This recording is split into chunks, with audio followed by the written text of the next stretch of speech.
And if you called her out, or if she came out for one reason or another, as soon as she crossed over the threshold, she would stop singing. A witch is an ugly old hag who cavorts with demons and devils, or makes a pact with the devil in blood. Who are the Salem witches? What actually happened to the real Amityville House of Horror? Over the next hour, A&E will go in search of the answers to these questions. From one mystery to another, it's all coming up next on In Search Of.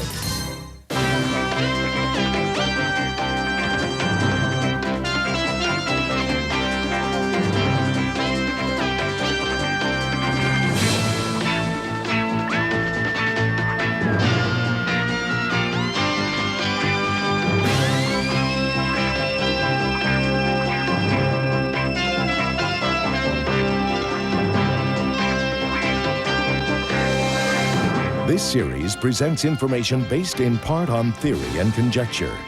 The producer's purpose is to suggest some possible explanation, but not necessarily the only one, to the mysteries we will examine.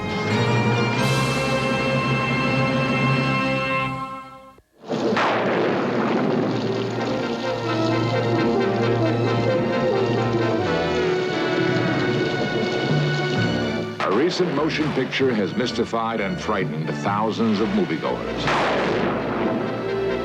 Most people think the Amityville Horror is a good, scary ghost story.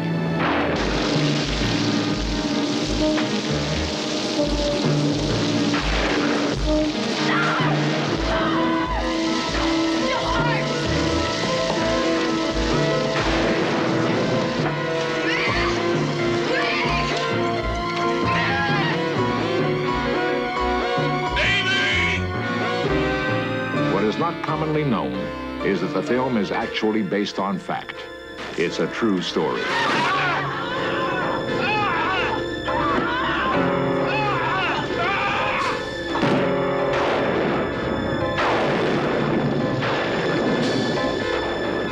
Was there an evil presence living inside this house? The House of Horrors is in Amityville, Long Island, an unlikely target for an evil curse. Amityville is a pleasant New York suburb. The name Amityville means town of friendship. The house that was for sale at 112 Ocean Avenue was a dream turned into reality for the family of George and Kathy Lutz. I described the house as charming the first time I saw it, because that's what I thought of it. You know, I was saying, Kathy, do you believe this? And she said, no, I don't believe this. You know, it's a lovely house. We don't feel there's anything wrong with the house. The house is it's a happy house. It's a house to have a good time in, to have parties in. Everyone in the area knew that the year before, a family of 6 had been murdered here, so no one wanted to buy the house. The price was very reasonable. George and Kathy decided to ignore superstition and buy it. They settled into their new home just before Christmas. As is common with many Catholic families, Mrs. Lutz asked her parish priest to stop by and bless the house. This blessing began in the sewing room and seemed to set off a chain reaction which would jeopardize the lives of everyone involved. Because of criticism later leveled by other church officials, the priest has never before talked to anyone in the media. In Search Of was able to locate him, and he agreed to tell us his story, but only if he could remain anonymous. I was blessing the sewing room. It was cold. It was really cold in there. And I thought, gee, this is peculiar. Because it was a lovely day out, and it was winter, yes, but it didn't account for that kind of coldness. I also sprinkling holy water, and I heard a rather deep voice behind me say, "Get out." It seemed so directed toward me that I was really quite startled. I felt a slap at one point on the face. I felt somebody slap me, and there was nobody there. Later, George and Kathy couldn't believe that flies could be swarming in the dead of winter. Then they puzzled over a toilet that, when flushed,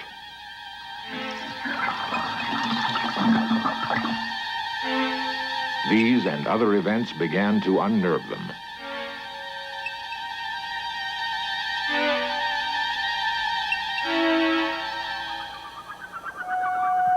Strange events also affected the priest who blessed the house. He discovered blisters were festering on his hands. I went to the doctor for it, yes, and he couldn't explain it. He thought it might be caused by anxiety, and of course that's feasible. But I don't think I'm given over to psychosomatic responses. He called the Lutzes to warn George and Kathy.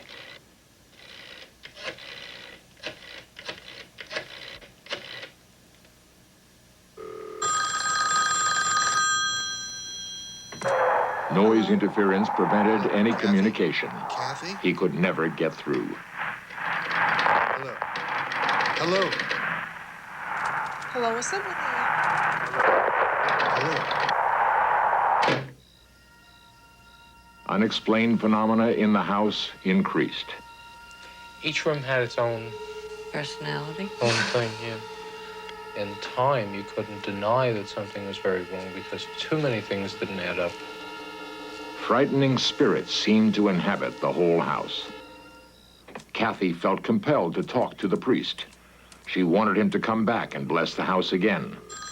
Further attempts to communicate with the priest, however, seemed to be sabotaged. Father, are you there? Hello. Hello. A faulty phone connection? Hello, what's Perhaps. up with you? For almost a month, George Lutz was attacked by a sensation of intense cold. For days on end, he would neglect his work and his appearance, constantly stoking a fire that never warmed him enough. His personality began to come apart, bringing emotional surges. Confusion, anger misplaced because I would direct it at Kathy for no reason. Moodiness.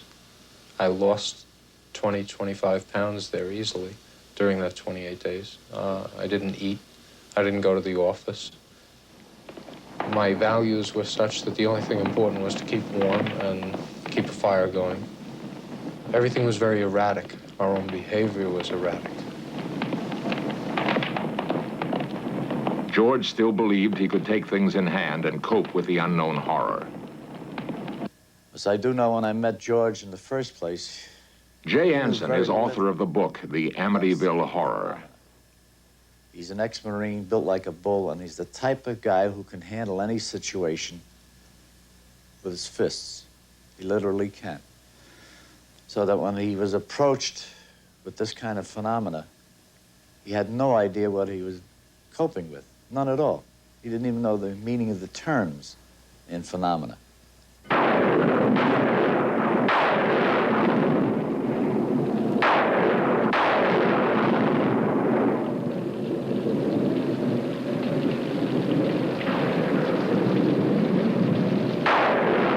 A new problem plagued the Lutzes.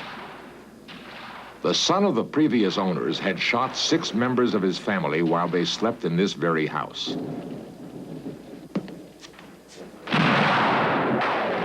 George and Kathy now were experiencing vivid nightmares in which they relived the murders as though they were the victims.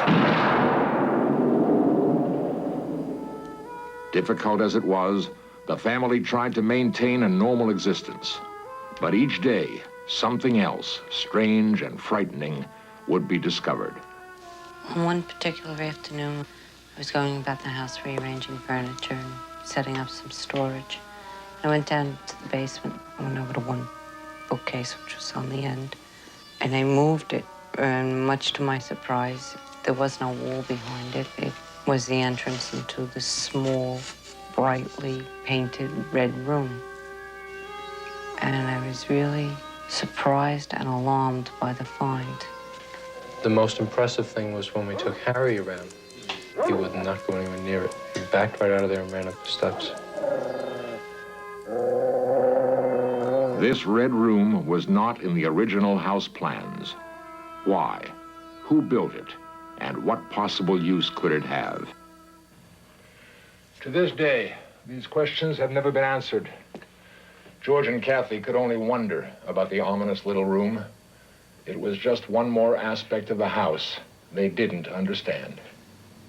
Silent night. Even the normal rooms caused strange reactions. Missy would sing constantly within the room. And if you called her out, or if she came out for one reason or another, as soon as she crossed over the threshold, she would stop singing. Crossing back again, she would pick up the song from the word that she had stopped on and continue.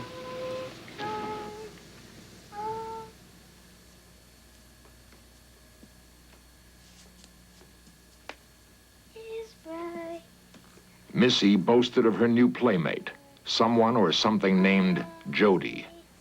Jody, said Missy, could take any shape, a doll, a teddy bear, even a pig. And Jody could only be seen by whomever he chose, and he had remained invisible to Kathy and George. Missy even drew Jody in crayons. George and Kathy were amused at their daughter's fantasy, thankful that the terrifying events had not yet touched her. Their amusement faded quickly into horrid fear when Jody made his presence known to them.